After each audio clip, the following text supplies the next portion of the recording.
Hey everybody, welcome back. This is part 5, I think, of the SCapra build. Where we last left off, we had the axles, links, shocks, and transmission all mounted to a skid plate. Now what's interesting is only the links and shocks actually came from the SCapra kit.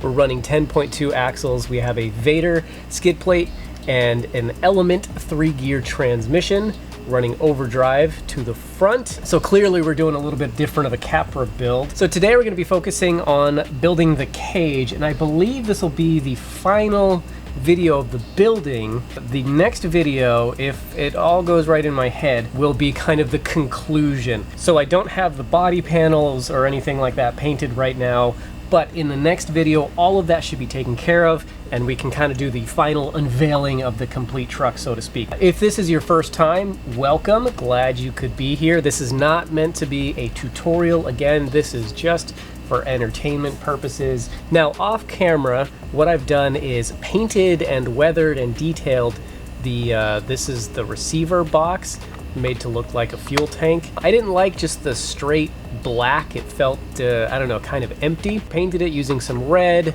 black, and some silver accents, and then I took some black shoe polish and smeared it all over, wiped it off. Then I used some rub and buff on some of the edges just to give it kind of that bare aluminum look where the paint may have been worn away. Very happy with how this came out. I think it's really cool. Adds just a little bit of detail. I've also painted just a little bit of silver trim on the grill. The straight black grill always looked a little bit boring to me, so I added just a little bit of silver on some of the edges, obviously on the Axial logo in the middle, just to liven it up a little bit, give it a little bit more detail. So I've got the instructions here. We're going to open it up to the correct page, wherever it is I left off. Open up the bags. It looks like we're starting with the main part of the cage, and I have been looking forward to this. I love the look of the SCapra. Such a good job with the design. Honestly, I'm really looking forward to seeing it with the 10.2 axles, just because it's a little bit narrower. I'm actually going to adjust. I realize now, looking at the camera, you can't really see what's in front of me, so let me adjust the camera so that you can. Okay, that's a little bit better. Now you can kind of see the mess that's in front of me. So we're gonna take the axles and all that, put that off to the side for now.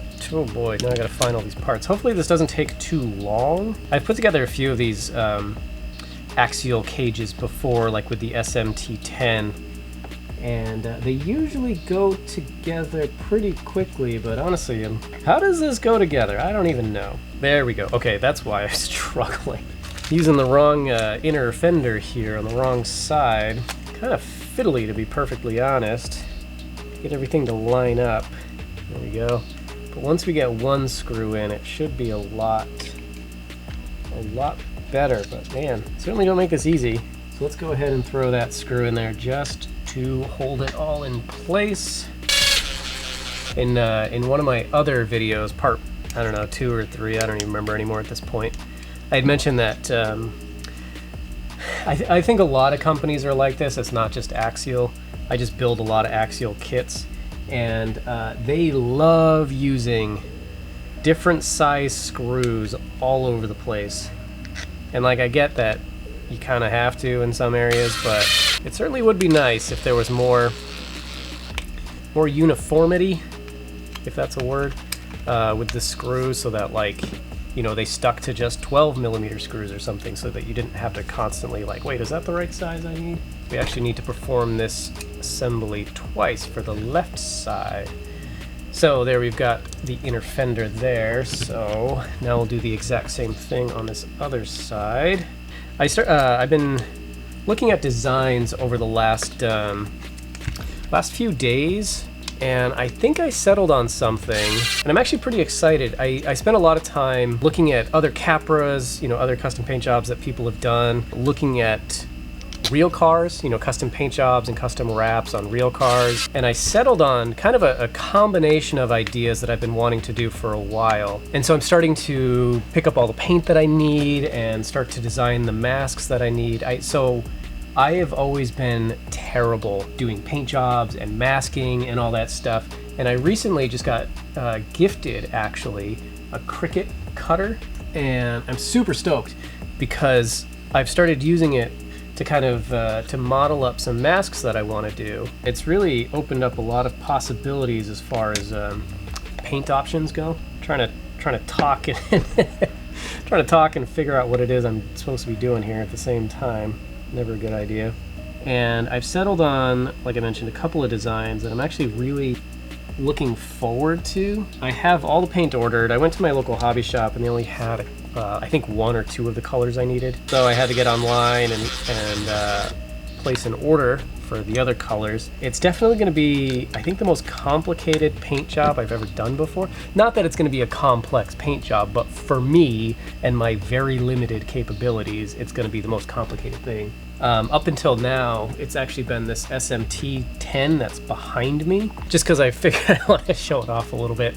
So again, not super complex, but we've got, you know, metallic blue, black, we've got gunmetal, we've got white, we've got on the outside I did a matte paint on some of the areas, and just really happy with how this paint job came out. It looks really good. Again, there's some paint bleeding on the white stripes. I'm not that bad. It's a basher, you know, it's still dusty from the last time I drove it, but really happy with this paint job. With any bit of luck, the Capra, I'm going to try to take my time and do it right and all that, but with any bit of luck, it should come out really interesting.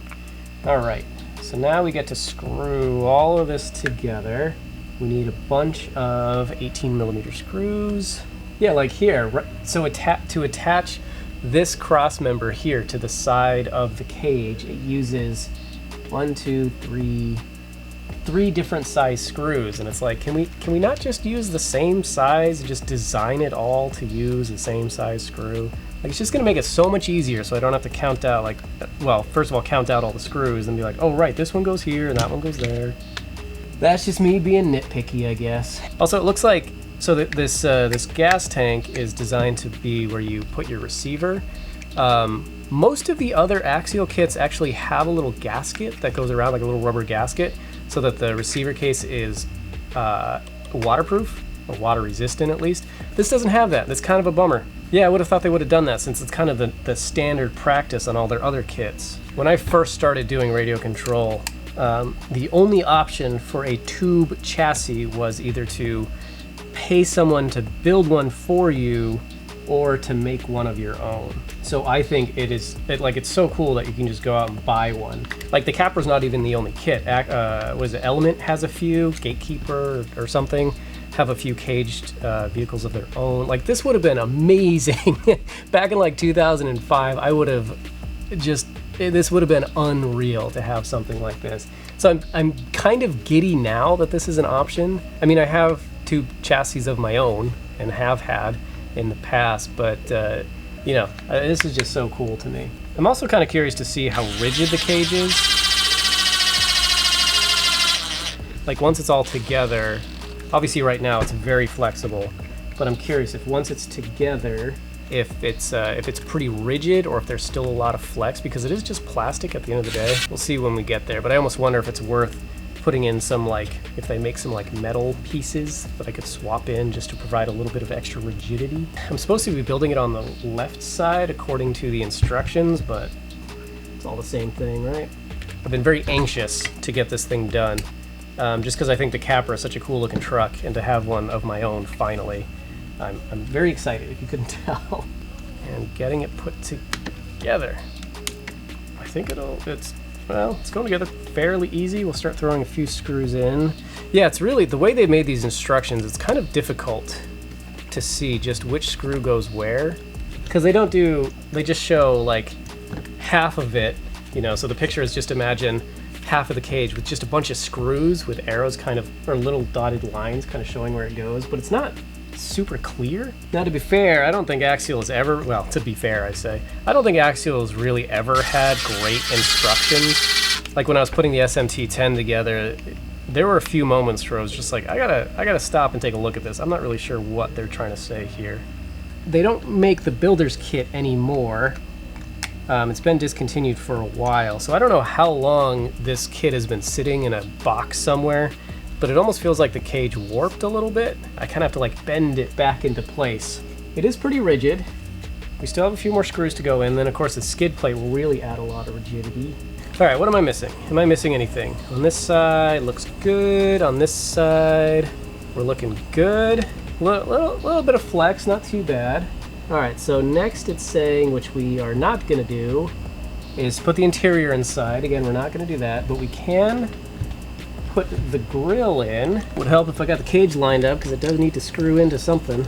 I do intend to put LEDs in the front of this. It does come with a light bar, which I will certainly get wired up and everything, but I will also put some LEDs, probably, I will probably, I should say, put some LEDs in the headlights here, just because I think that'd be pretty cool. All right, and there you can see, so because I've added that little bit of silver on the front of the grill, I think it's gonna look pretty good. And then of course we got the gas tank in there. Speaking of which, we got the light bar. So we'll throw that in there because we might as well since we got it. That's confusing. So in the instructions, it says there's a plastic housing for the LEDs and then the LEDs itself, and it tells you to install them. In the kit though, it comes pre-installed. All right, I'm not gonna worry about it. This may be an unpopular opinion. I don't think we should be using M3 screws as the standard in this industry. 90%, I swear, of what we screw into is plastic. M3 is a machine screw. I mean, they stripped the plastic out so fast. We should be using like a 440 screw, just because it has a slightly coarser thread. I got nothing wrong with M3, but for threading into plastic, like, it just doesn't make sense to me. Maybe I'm in the minority there, but it's just my opinion. I feel like I'm missing a piece, and that's probably not the case. Oh no, it's right here. Okay, see, I do this all the time. Like, every now and then I'll put a Lego kit together, and I do the same thing where I'm like, they forgot to include that part. And it's sure enough, without fail, it's just because I wasn't paying close enough attention. This is something, I have no idea what this part is for. I know it screws onto the bottom. Other than that, I just don't know. I assume it's for the battery or something. I don't even know if I'm doing this right. Oh boy, what's going on here? What are we doing here? What are we doing? Guys, I'm really struggling here. I am really, like, okay, no, I see it. Okay, I see it. I'm just an idiot. So it screws in from the top. I'm thinking it's supposed to go in through the bottom. It goes in through the top. It is for the battery, and they have that little, like, ratcheting thing. So there's little grooves that the tray sits into, and you can kind of set the distance so you can have like different width packs in there. All right, that makes more sense. All right, I'm hoping, yeah, okay, this is the last step, and then we can put the skid plate on, and that's what I've been really wanting to do, because once I get the skid plate and the links and everything mounted, we'll really get a good idea of how this is gonna look. Can you imagine how bummed it would be? Like, go through all this effort and I put it on, I'm like, nah, I don't like it actually. I don't think it's gonna happen, but I guess you never know, right? Now we get to move on to this guy. We're gonna mount this in real fast. Well guys, it's coming together. It's coming together and it's looking good. So now we're gonna mount the shocks on. So I think once the shocks are on, we'll throw the tires and wheels and we'll call it good. I'm really stoked to get well, number one, to get the tires and wheels mounted, but also to get the body panels painted and then mounted. If the design I have in mind actually comes out the way I picture it, I'm going to be very excited. Of course, there is the chance that I paint it and I just take a step back and I'm like, oh, actually, I hate this. Hopefully that's not the case. Okay, oh boy. So there we have the Capra. Obviously we're using the 10.2 axles on this. So already I can tell that I think we're gonna have to lengthen the upper links a little bit. I can probably honestly just put on like a different rod end, a longer rod end, and get that length that I need, because the axles are kind of pitched forward a little bit more, certainly more than I like. The other problem I'm seeing is the transmission is mounted higher up, and so the rear drive shaft is hitting the cage at full compression, so that's not great. But anyways, I'm gonna cut the video right here and put on the wheels and tires. So here we go. I don't know if that transition worked very well. So there it is. So we got the wheels and tires on, we've got narrower axles. Honestly, with how narrow the Capra cage is, I don't understand why they went so wide with the Capra axles. Like, they're so wide, it's such a narrow cage.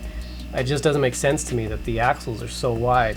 So the 10.2 axles, I think, are perfect fit on here. I think that looks great. Super happy with that. The wheels and tires, I think, are gonna look really, really good. Hopefully it climbs really well. I guess that's the other big thing. Is this thing actually gonna climb? We'll see. These are just some Injora, I think, Injora bead locks. They have some beadlock rings as well with a little bit of design to them, obviously orange. Yeah, I don't know. I think I think it's pretty cool. It's a little bit, you know, it's kind of like a little compact crawler is how it feels. I'm really happy with that. So thank you very much for watching. I'll finish the video here. If you're still watching, you're amazing. I don't know why you put yourself through this, but thank you very much. The next video will be the conclusion, where I'll have all the body panels painted up and the thing ready to go. I may have to mess around with the transmission. I'm not sure yet if the interior will fit over this guy, and I will have to pick up some new drive shafts because these just aren't long enough. At the end of the day, really, really happy with this, really, really pleased. Thank you so much for watching, and I will see you in the next video.